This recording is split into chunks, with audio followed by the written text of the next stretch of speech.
Olá, muito bom dia, amigos, companheiros do Espírita. Sejam todos bem-vindos a mais um vídeo, a mais um bate-papo. Já há 2 semanas que estamos falando sobre presciência, teoria da presciência, dentro do capítulo 16. E vimos que não tem como definirmos ou sabermos o que vai acontecer no futuro, porque ele ainda não existe. Ele vai ser traçado, né? O futuro são páginas em branco que nós escrevemos no dia a dia. E vimos também que nosso estágio evolutivo atual que nós nos encontramos ainda nos deixa muito aquém, né, de entendermos as coisas espirituais. São leis que existem, mas que nós encarnados ainda não temos condições para entendê-las melhor. Assim como o cego não consegue entender as características da luz, das cores, por lhe faltar alguns princípios. Pois bem, hoje terminamos a teoria da presciência. Falaremos do item 13 ao item 18. No que concerne ao bem coletivo, a providência divina nos propicia sempre o melhor para a nossa evolução.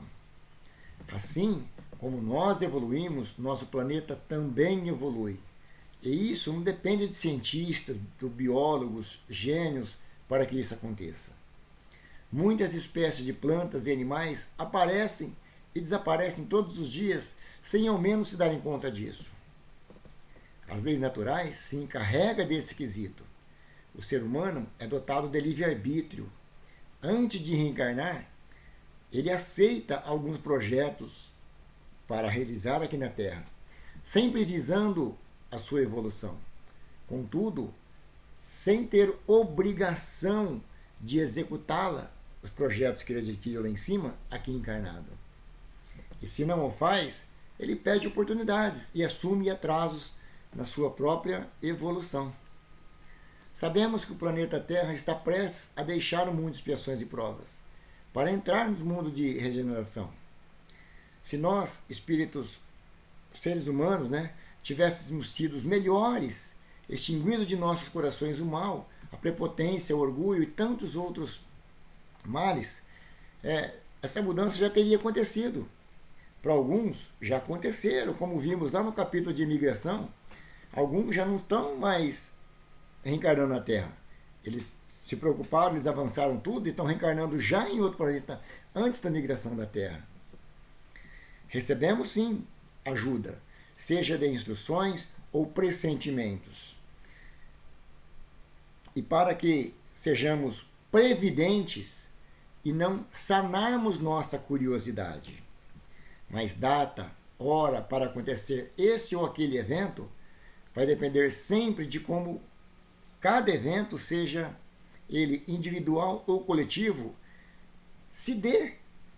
O resultado será sempre atingido, pois nosso Pai que nos concede as oportunidades para que isso aconteça, cabe a nós aproveitarmos as primeiras para que não percamos tempo esperando as próximas. As oportunidades passam. Se nós não perdemos essa oportunidade que perdemos as primeiras, vamos ter que esperar as próximas. E para que algum acontecimento para o bem coletivo aconteça, não é possível fixar uma época correta sem levar em conta o tempo como é contado aqui no planeta Terra, no nosso sistema solar. Na Terra, o movimento de rotação e translação, contamos dias, anos.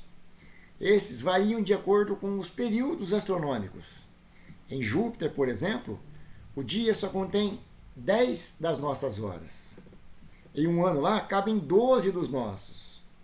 Para cada mundo, para cada orbe, para cada espírito imortal, os dias são contados. E as horas, para o espírito liberto, como que funciona? Não está nessa contagem de tempo. Não funciona. Desnecessário, não é?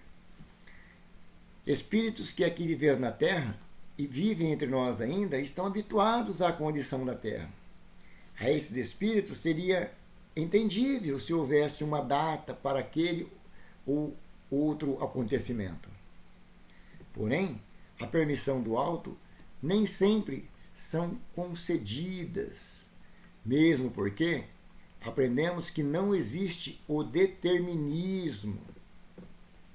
Tudo na vida pode ser mudado, sempre respeitando o livre-arbítrio de cada indivíduo.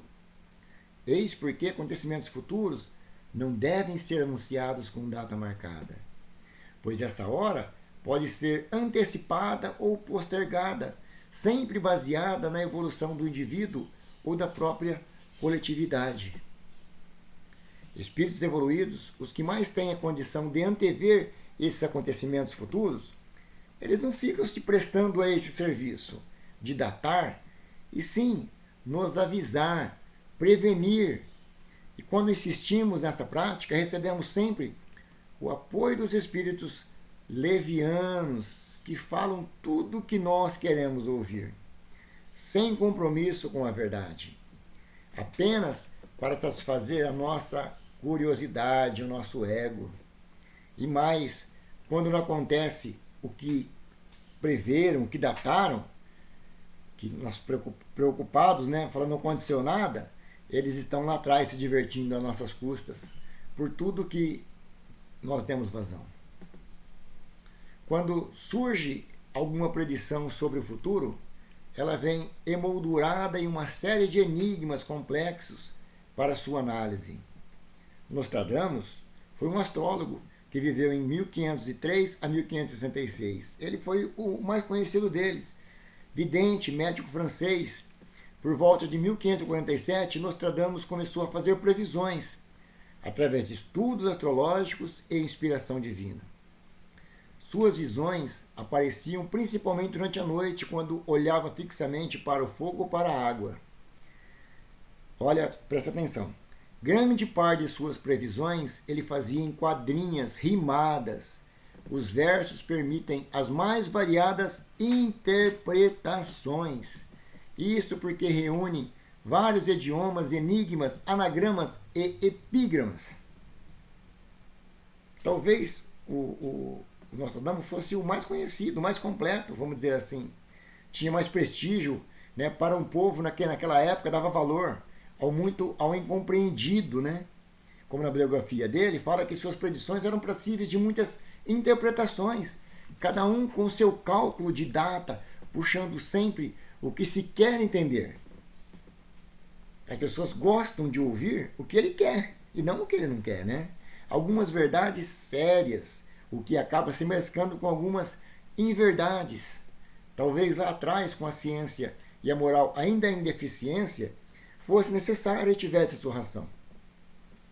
Hoje, com a ciência e a moral um tanto mais evoluído, a comunicação e as pesquisas embutidas em nossas atividades diárias, essa linguagem oculta não tem mais lugar.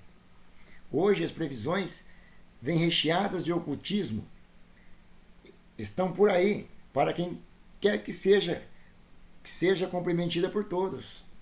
A própria mudança da Terra, anunciada pelos espíritos superiores, não merece ser entendida por meia dúzia, e sim por todos, para que possamos dia a dia sermos melhores, para que alcancemos o acesso a esse mundo melhor, esse mundo regenerado. Individualmente, eu citei alguns vídeos atrás sobre o desencarne de uma pessoa no Joelma, em 1º de fevereiro de 74. Uma pessoa, conforme a psicografia que o Chico teve em livros que ele escreveu, Éramos 6. Essa pessoa teve visões, pressentimentos, sem precisar datas e local para tal. Previsões e advertências que não tolhem o livre-arbítrio. Essas advertências só nos abrem o horizonte para que possamos compreender melhor a justiça de Deus, que, como sabemos, dá a cada um segundo as suas obras. As condições necessárias para que cada um tenha a sua evolução. E a evolução acaba permitindo que os profetas surgem nos mais diferentes setores da sociedade. Hoje temos escritores, literatos, filósofos, cartunistas, né? E por aí vai. Cada qual com algumas visões. Não são propriamente visões, mas análises do que pode acontecer no futuro, analisando os fatos presente. Tenham todos um bom dia, um ótimo final de semana e até semana que vem, se assim Deus o permitir.